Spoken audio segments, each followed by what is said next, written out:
तो ईश्वर का नाम अवश्य लिया करो।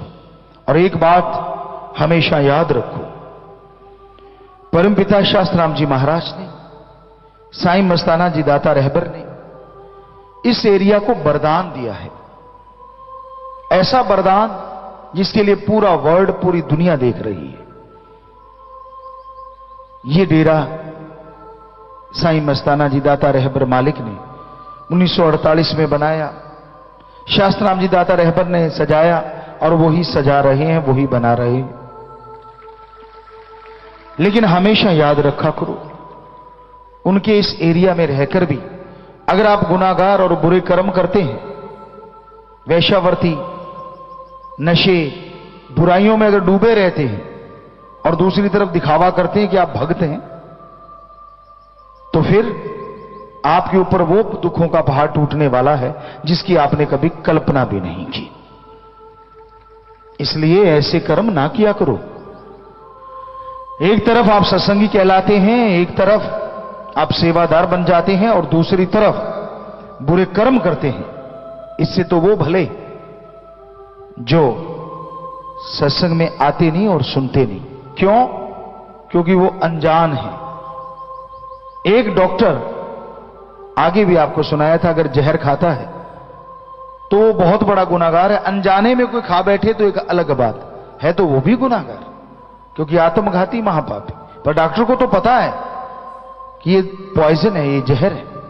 तो उसी तरह सत्संगी को तो पता होता है कि ये बुरा कर्म है, ये गलत कर्म है, और फिर भी आप चंद लज्जत के लिए, चंद क्षणों की लज्जत के लिए अपने आप को बिकाऊ कर देते हैं, अपने आप को बर्बाद कर देते हैं, अपने कुलों के लिए घातक बन जाते हैं। लानत ऐसे लोगों पे। सो ये हमेशा ध्यान रखा करो, सतगुरु अल्लाह राम को दिखावा नहीं, उसके लिए एक शुद्ध भावना चाहिए। आप दिखावा करते हैं भक्ति का और काम करते हैं सारा दिन गुनाह, बुरे कर्म,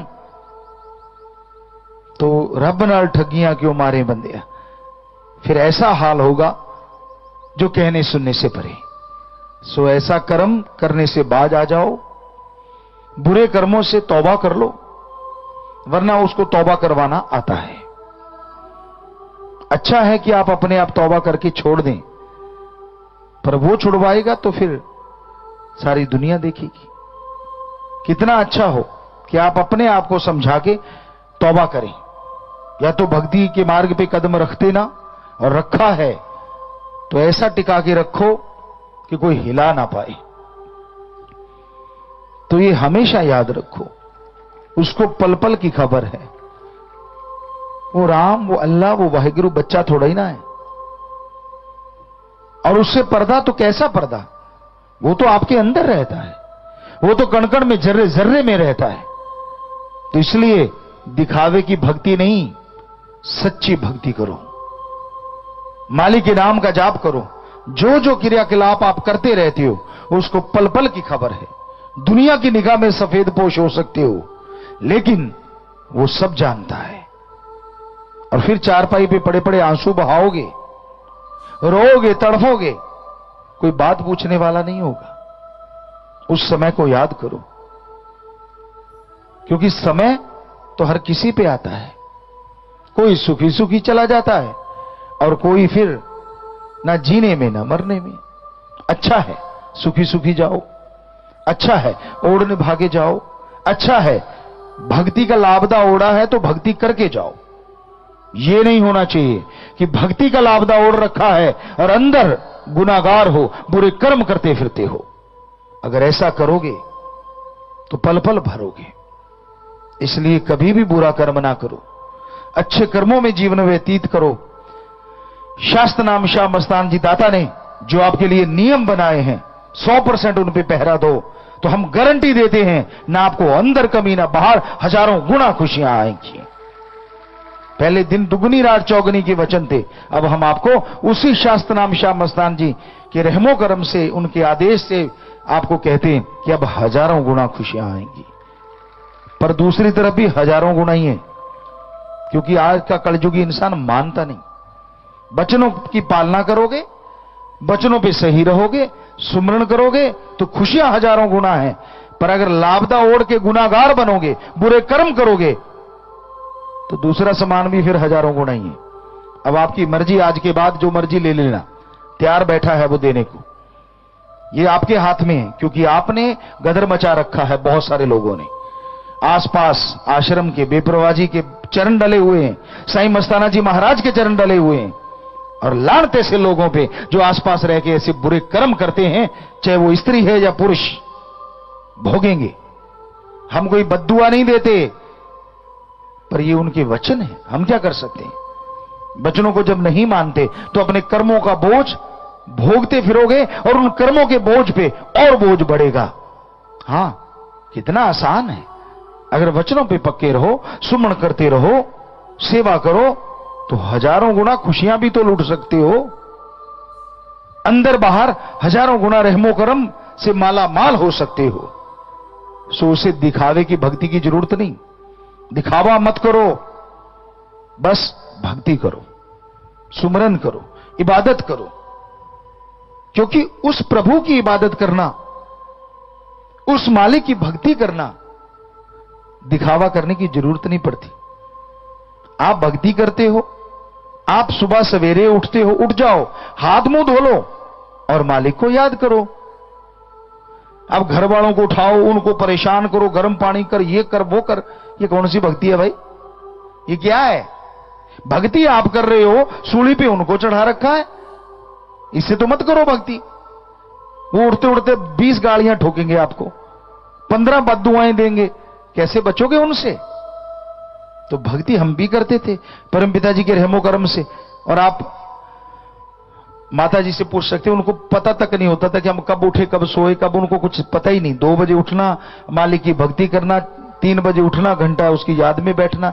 वैसे तो सारा दिन ही दिन रात लगे रहते थे, लेकिन वो भी एक समय होता, और उसमें जागिए, हाथ मुंह धो लीजिए, नींद उड़ गई, बात खत्म। तोरा फेरा कीजिए, फ्रेश हो आइए। जब फ्रेश होने जाते हो, उठते हो, मुंह धोते हो, तो नींद उड़ जाती है, और भक्ति में बैठ जाओ, चलते फिरते सुमन करो। पर किसी को तंग करना भक्ति नहीं होती। तो इसलिए इस कलयुग में अगर सच्ची खुशियां चाहते हो, अगर पूर्णतः खुशियों से माला माल होना चाहते हो, तो आप मालिक के नाम का सुमरन अवश्य किया करो, वरना मन काबू नहीं आता। ये मन इतना जालिम है, एक पलक झपकते ही आसमान में और अगले ही रस्ताल में ले जाता है। ये मन लालच देता है, ये मन गुमराह करता है, और लोग इसके हत्थे चढ़ के अपनी तमाम खुशियों को आग लगा बैठते हैं। इसलिए आपसे गुजारिश, दिखावे की जरूरत नहीं, भावना से उस परमपिता परमात्मा को पाओ। अल्लाह कहो, वाहिगुरु कहो, राम कहो, ईश्वर कहो, ओम कहो। हम आपको गारंटी देते हैं वो जरूर खुशियां देगा, जरूर दर्श दीदार देगा। अगर अंदर से तड़प के भक्ति करोगे, दिखावे की जरूरत नहीं। पुण्य करो, दान करो, कोई नहीं रोकता, लेकिन बीमार का इलाज करवा देना, चाहे आपके 200 रुपए क्यों ना लगे। भूखे को खाना खिला देना, चाहे 50 रुपए क्यों ना लगे हों। हो सके तो अपनी छत पे दाने डाल दीजिए, पानी रख दीजिए कहीं भी, तो वो आदमी जिसका इलाज करवाया, वो पक्षी जिन्होंने वो दाने चुने, वो पानी पिया, यकीनन इस कलयुग में उनकी दुआएं बहुत बड़ा असर रखती हैं और आपको खुशियों का कारण बन जाती हैं। तो आप खुशियां तो हासिल कर सकते हैं। बेइंतहा कितने कार्य आपको बोल रखे हैं, उन कार्यों के ऊपर अगर आप अमल करते जाओ तो कोई कमी रहे ही ना। तो इसलिए हमेशा परमपिता परमात्मा का अगर प्यार पाना चाहते हो तो उसकी रियाय, उसकी प्रजा से मोहब्बत करना सीखो, पर बेगर्ज, निस्वार्थ। उसमें स्वार्थ नहीं, मर्यादा का उल्लंघन नहीं होना चाहिए।